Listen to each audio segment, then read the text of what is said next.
Hello everyone! I'm so excited that I get to read you another story today. This story is called Sylvester and the Magic Pebble. This book is by William Steig. This is one of my favorite stories from when I was a child, and I'm excited to share it with you today. Sylvester Duncan lived with his mother and father at Acorn Road in Oatsdale. One of his hobbies was collecting pebbles of unusual shape and color. If you look at the table here, you can see Sylvester. He's collecting all of his pebbles and looking at them. On a rainy Saturday during vacation, he found a quite extraordinary one. It was flaming red, shiny, and perfectly round like a marble.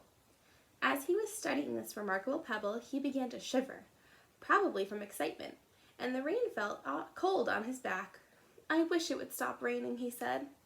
If you look in his little hoof, you can see the pebble right there. It's bright red. To his great surprise, the rain stopped. It didn't stop gradually, as rains usually do. It ceased, which means it stopped immediately. The drops vanished on the way down, the clouds disappeared, everything was dry, and the sun was shining as if the rain had never existed. I wonder why the rain stopped. Why do you think the rain stopped? In all his young life, Sylvester had never had a wish gratified so quickly. It struck him that magic must be at work, and he guessed that the magic must be in the remarkable-looking red pebble, where indeed it was. So he has a magic pebble. To make a test, he put the pebble on the ground and said, "I wish it would rain again." Nothing happened. But when he said the same thing holding the pebble in his hand, the sky turned black, there was lightning and a clap of thunder, and the rain came shooting down. "What a lucky day this is," thought Sylvester. "From now on, I can have anything I want. My father and mother can have anything they want. My relatives, my friends, and anybody at all can have everything anybody ever wants." He wished the sunshine back into the sky, and he wished a wart on his left hind foot would disappear, and it did, and he started home, eager to amaze his father and mother with his magic pebble. He could hardly wait to see their faces. Maybe they wouldn't even believe him at first. Would you believe him if he walked home with his magic pebble? I'm not sure. As he was crossing Strawberry Hill, thinking of the many things he could wish for, he was startled to see a mean, hungry-looking lion right in front of him, behind some tall grass. If you look over here, you can see this angry lion. If he hadn't been so frightened, he could have made the lion disappear, or he could have wished himself safe at home with his father and mother. He could have wished the lion would turn into a butterfly, or a daisy, or a gnat. He could have wished many things, but he panicked and couldn't think carefully. The lion came bounding over, sniffed the rock 100 times, walked around and around it, and went away confused, perplexed, puzzled, and bewildered. "I saw that little donkey as clear as day. Maybe I'm going crazy," he muttered. So Sylvester turned himself into a rock. He wished he was a rock. And there was Sylvester, a rock, on Strawberry Hill. You can see, that's Sylvester right there, the rock, with the magic pebble lying right beside him on the ground, and he was unable to pick it up. "Oh, how I wish I were myself again," he thought, but nothing happened because he wasn't touching the pebble.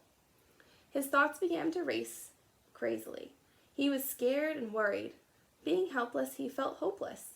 He imagined all the possibilities, and eventually he realized that his only chance of becoming himself again was for someone to find the red pebble and to wish that the rock next to it would turn into a donkey. Someone would surely find the red pebble. It was so bright and shiny and beautiful. But why on earth would somebody wish that a rock were a donkey? The chance was 1 in a billion at best, and Sylvester fell asleep. What else could he do? Night came with many stars. How do you think Sylvester's feeling right now? Do you think he'll be able to turn back into a donkey? Let's find out. Meanwhile, back at home, Mr. and Mrs. Duncan paced the floor, frantic with worry. Sylvester had never come home later than dinner time. Where could he be? They stayed up all night wondering what had happened, expecting that Sylvester would surely turn up by morning. But he didn't, of course, because he was a rock. Mrs. Duncan cried a lot, and Mr. Duncan did his best to soothe her. Both longed to have their dear son with them. "I will never scold Sylvester again as long as I live," said Mrs. Duncan, "no matter what he does." At dawn, they went about inquiring of all the neighbors. So this is a picture of them asking all the neighbors if they've seen Sylvester.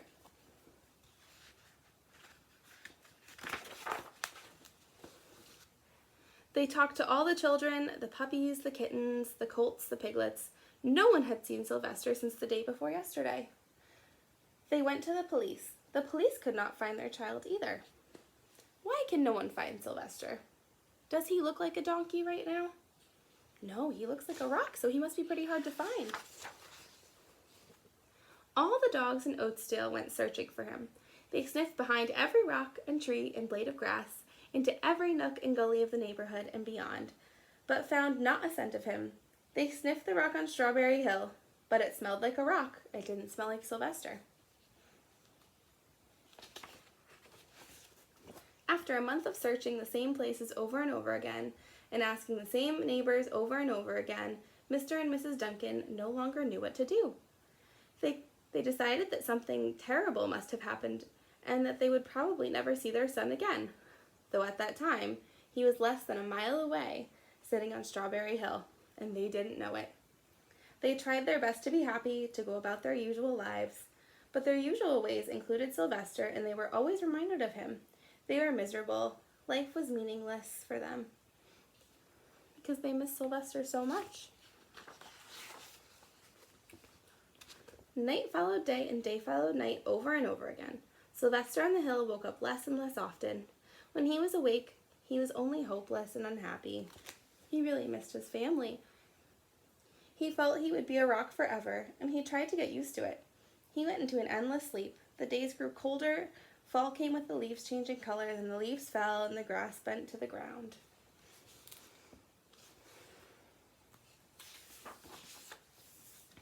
Then it was winter. The winds blew this way and that. It snowed. Mostly the animals stayed indoors, living on the food they had stored up. One day, a wolf sat on the rock that was Sylvester and howled because he was hungry. You can see the wolf howling up here. Do you think he knows he's sitting on a donkey?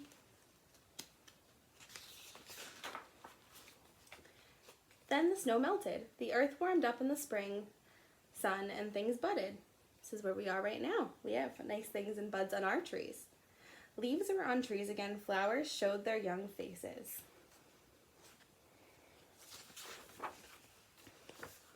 One day in May, Mr. Duncan insisted that his wife go with him on a picnic.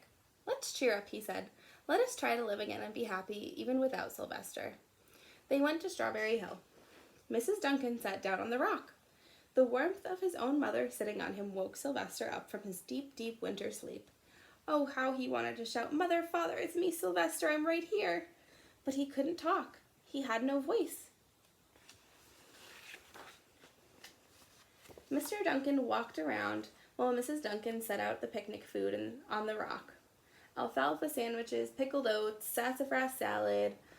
Suddenly, Mr. Duncan saw the red pebble. "What a fantastic pebble," he said. "Sylvester would have loved it for his collection." He put the pebble on top of the rock. You can see it up here. They sat down to eat. Sylvester was now as wide awake as a donkey that was a rock could possibly be.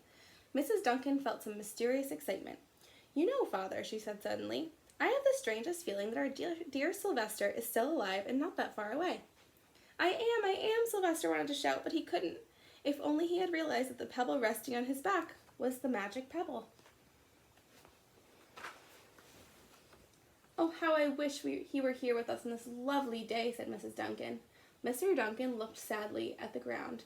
"Don't you wish it too, Father?" she said. He looked at her as if to say, "How could you ask such a question? Of course I wish it." Mr. and Mrs. Duncan looked at each other with great sorrow. "I wish I were myself again. I wish I were my real self again," thought Sylvester. And in an instant, he was. You look, the rock turned into Sylvester, and now all the food's on him. Now he's the table. You can imagine the scene that followed.